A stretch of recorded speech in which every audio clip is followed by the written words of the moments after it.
Alors, bien, M. Lachance, je suis très content de vous voir aujourd'hui. On est en la période entre Noël et le jour de l'an. Alors, c'est une période plus calme, plus tranquille, mais remplie d'effervescence dans notre cœur parce qu'on vient de vivre la joie du jour de Noël, la naissance du Seigneur. Et là, on s'approche du jour de l'an.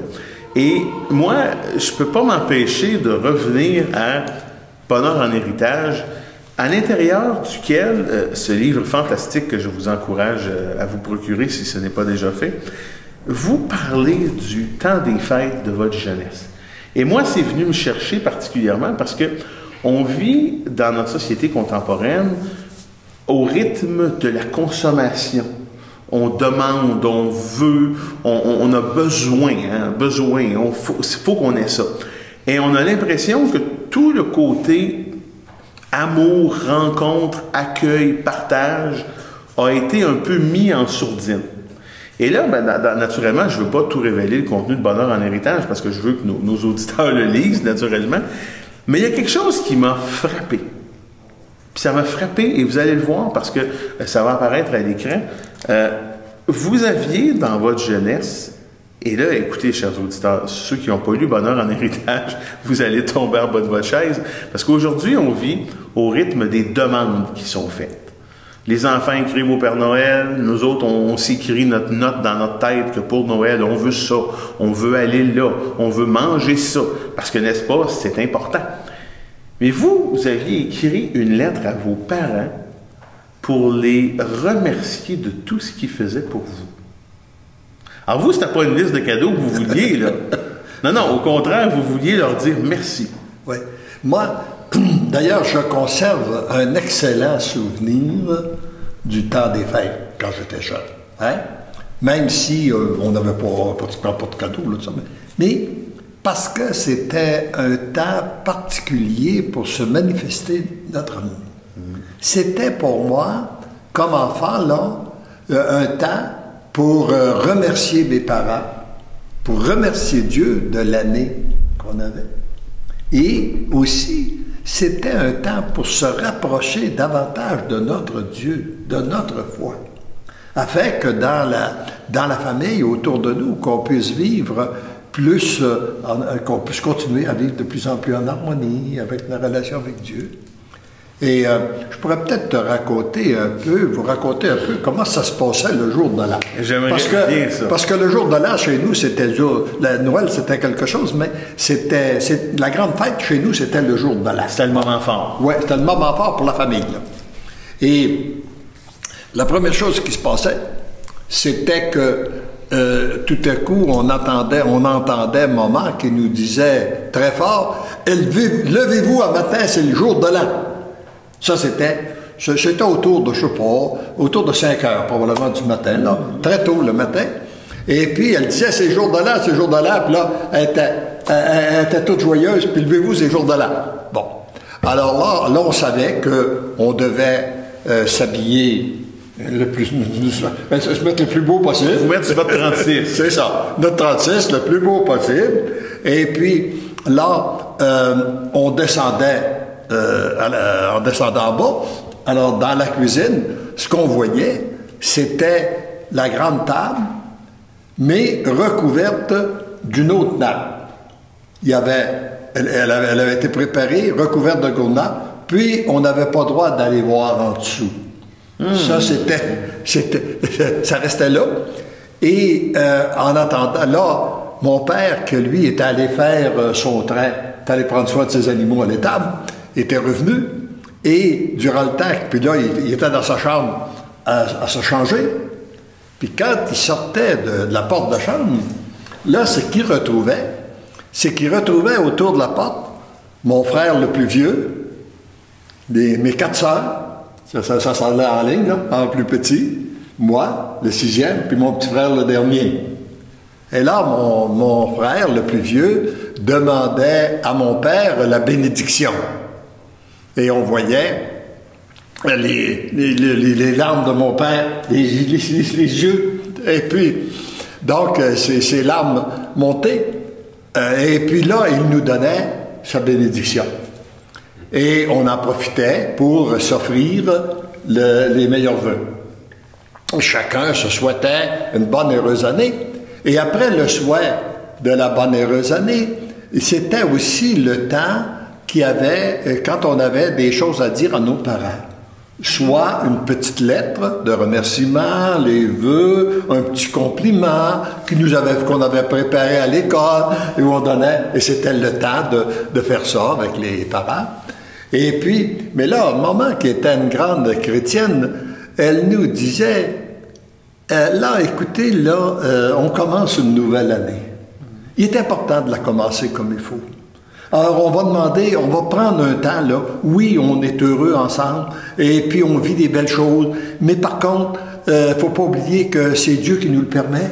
Et puis, on va aussi, et puis là c'était, elle nous faisait mettre à genoux, toute la famille, puis on récitait un chapelet.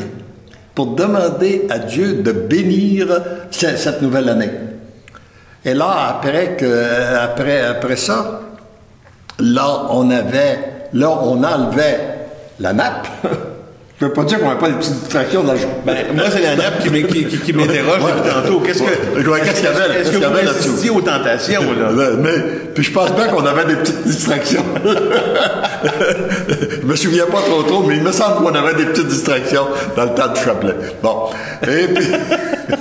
Et là, quand on enlevait la nappe, là, on avait chacun, parce qu'il y avait une place attitrée pour chacun des enfants autour de la table, hein, tu sais, quand on est une famille comme ça, là, chacun a sa place. Et là, tu avais hâte de voir à ta place qu'est-ce qu'il y avait. Et là, ben, ce qu'on retrouvait, c'était un plat rempli avec des bonbons, une pomme et un orange. Ça se résumait à peu près à ça. Hein? C'était ça, le cadeau, mais c'était... Et puis, là, en même temps, mais on était merveilleux parce qu'une belle pomme comme ça, là, on n'en met pas souvent durant l'hiver.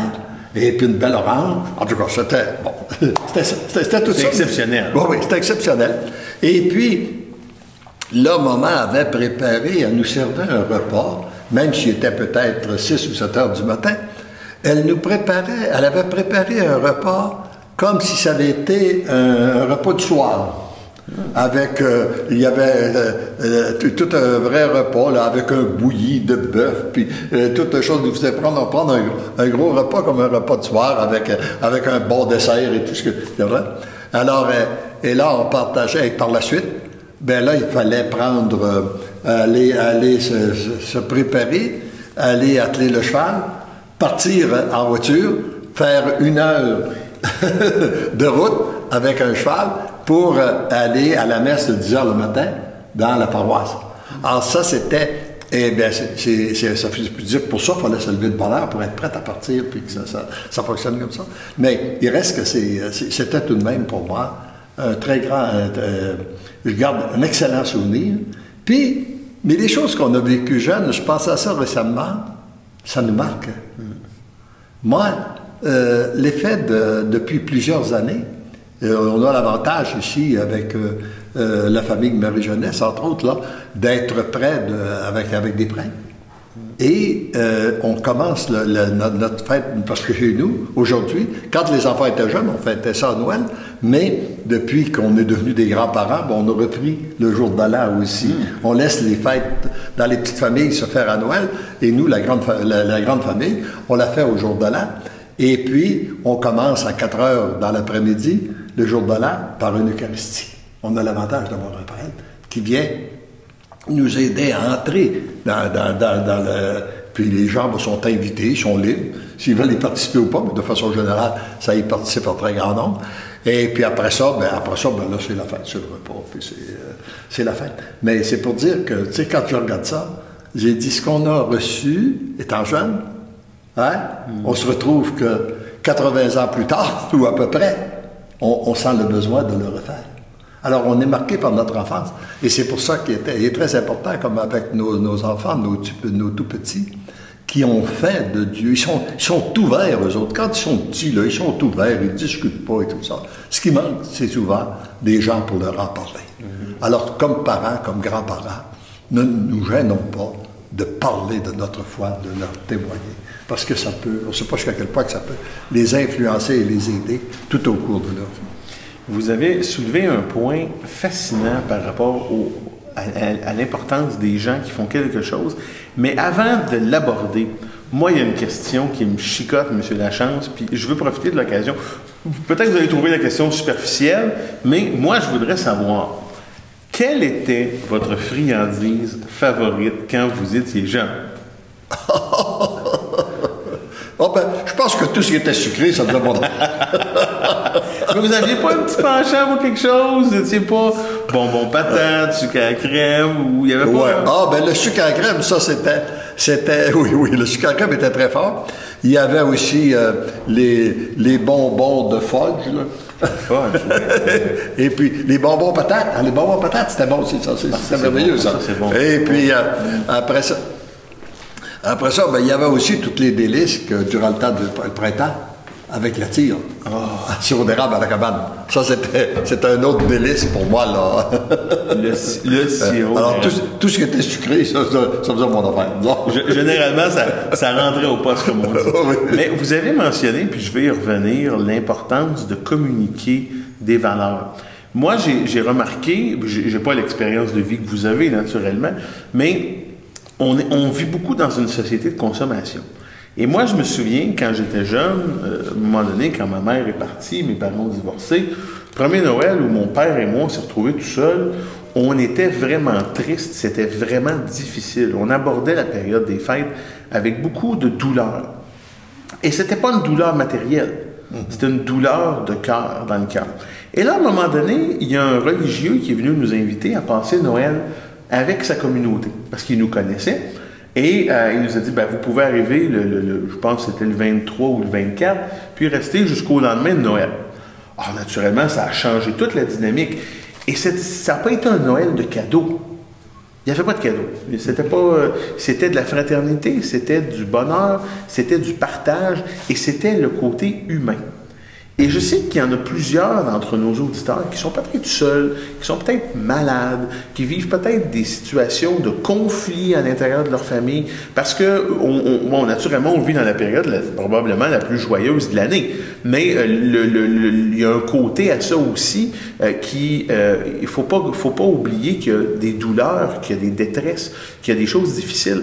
Et je pense que c'est important pour les gens de constater. Puis ça, dans votre livre, je le constate, ça me frappe de plein fouet. C'est pas tant l'objet, le matériel, que la présence, que le partage du cœur. Et ça, je pense que c'est important. Si vous pouvez faire quelque chose, une différence autour de vous, par un sourire, par un café, par un repas, par un accompagnement de quelqu'un qui est seul ou qui vit un moment difficile, vous n'avez pas idée comment un petit geste peut avoir un impact tout à fait fantastique. Oui. Et je pense que trop souvent aussi, comme parents, dans la vie, nous, on l'a fait nous aussi peut-être, là, tu sais, quand nos enfants sont jeunes, puis qu'on est trop occupés, puis on pense qu'on leur donne pas assez d'affection, on veut combler ça par des cadeaux matériels. Ou par de l'argent qu'on leur donne. Mais c'est pas ça que l'enfant a besoin. Puis même comme adulte, c'est pas ça qu'on donne besoin. Hein? On peut l'apprécier, on l'a, c'est correct, là, bon, c'est bon. Mais c'est pas ça qu'on a véritablement besoin. C'est qu'on a de besoin, c'est de recevoir de l'amour. Puis on a besoin aussi de la donner.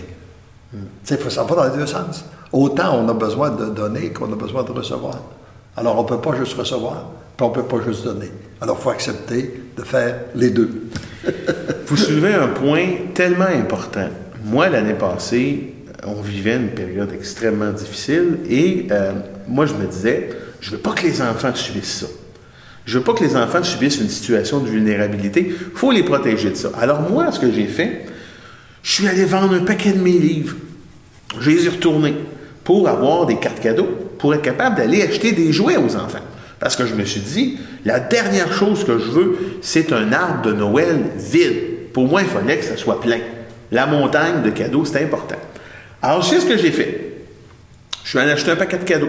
Des grosses boîtes, des petites boîtes, des moyennes boîtes, des sacs, des tubes, tout ce que vous voulez. Et là, arrive le matin de Noël. Alors, les enfants déballent les cadeaux, les enfants ouvrent la boîte. Au bout de 2 heures, ils ne s'en occupent même plus de le jouer. Alors, j'ai réalisé que le matériel était beaucoup moins important pour eux que de s'asseoir autour de la table, puis d'aider maman à placer les couverts, puis oh, il y a une bonne bûche de Noël qui s'en vient, on va prendre la bûche, puis après ça, on va se faire du popcorn, puis on va regarder un film à la télé. Ça coûte pas cher, ça. C'est pas dispendieux. Et la montagne de cadeaux, là, je vous dirais que je serais embêté aujourd'hui, chez nous, de vous retrouver 10% des cadeaux qu'on a achetés à Noël l'année passée. Ça a été perdu, ça a été brisé, ils s'en souviennent même plus. Alors, c'était quelque chose de l'instantané, alors que du côté humain, c'est beaucoup plus porteur et ça va chercher le cœur des gens. Et je pense que les périodes des fêtes que nous vivons, là, c'est un excellent temps pour nous resituer dans nos véritables valeurs. Oui. Qu'est-ce qu'on veut comme valeur? Est-ce que c'est le matériel? Ou est-ce que c'est autre chose? L'humain. C'est l'humain. Puis, est-ce que c'est aussi nos valeurs chrétiennes? Oui. Hein?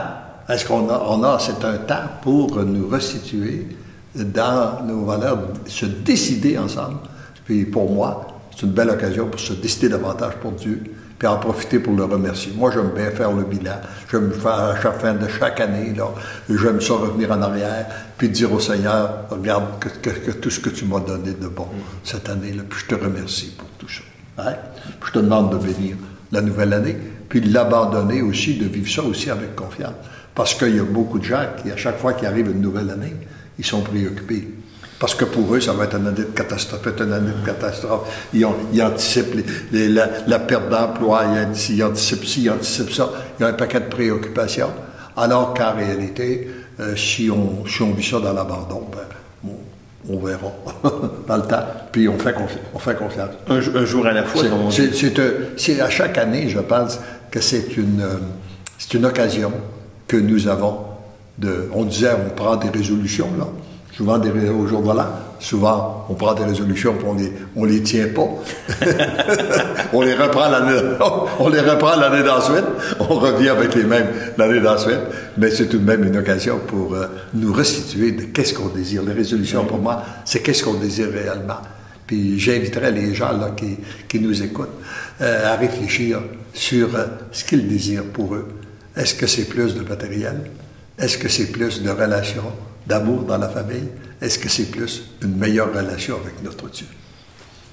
Oui, parce qu'on a tendance à oublier, quand on regarde ces jours-ci, le petit enfant qui est dans la crèche, quand Jésus est venu parmi nous, est arrivé parmi nous, la nuit de Noël, il n'est pas venu fonder une chaîne de magasins. Il est venu nous dire de nous aimer. Et ça, ce qu'il faut réaliser, c'est que quand on donne l'amour, c'est pas un cadeau emballé, c'est pas un cadeau qu'on peut toucher, mais c'est un cadeau qu'on peut vivre. Et c'est encore plus puissant, parce qu'il n'y a rien de plus agréable dans cette période-là de l'année, comme à n'importe quelle autre période, que la rencontre. Voir un vieil ami, voir quelqu'un qu'on n'a pas vu depuis longtemps. Puis on le voit, quand vous allez dans les centres d'achat ou les lieux publics dans le temps des fêtes, moi j'ai remarqué, j'ai fait le constat à un moment donné, les gens qui ont beaucoup de sacs dans les mains sont très préoccupés par le matériel. Mais vous avez des gens qui vont là pour se promener puis voir du monde. Puis eux autres, il y a une camaraderie, ça salue un vieux chum, ça voit quelqu'un, ça prend un petit café. Alors, il y a le côté humain. Naturellement, on peut pas enlever l'aspect matériel de la vie parce que c'est un aspect qui est là et qui va demeurer. Mais trop, ça enlève le côté de l'amour, ça enlève le côté du véritable partage. Et ça, je pense que c'est important de prendre le temps de partager, et de partager pas seulement au sens théorique, mais au sens pratique, de faire quelque chose pour quelqu'un autour de nous. Et des fois, c'est pas facile, mais c'est toujours gratifiant. Ouais. Et alors moi, je pense que je veux rendre grâce à Dieu, je veux profiter de l'occasion, justement, pour rendre grâce à Dieu de ce qu'on a vécu au cours de l'année au niveau de la Fondation des Choisis de Jésus. L'effet de votre participation, la participation de Christian, Kevin, en fait, tous les gens qui ont travaillé. Et puis, rendre grâce à Dieu aussi pour tous les témoignages qu'on a reçus, d'être témoin de son agir, lui, dans les cœurs. Et pour que ça puisse...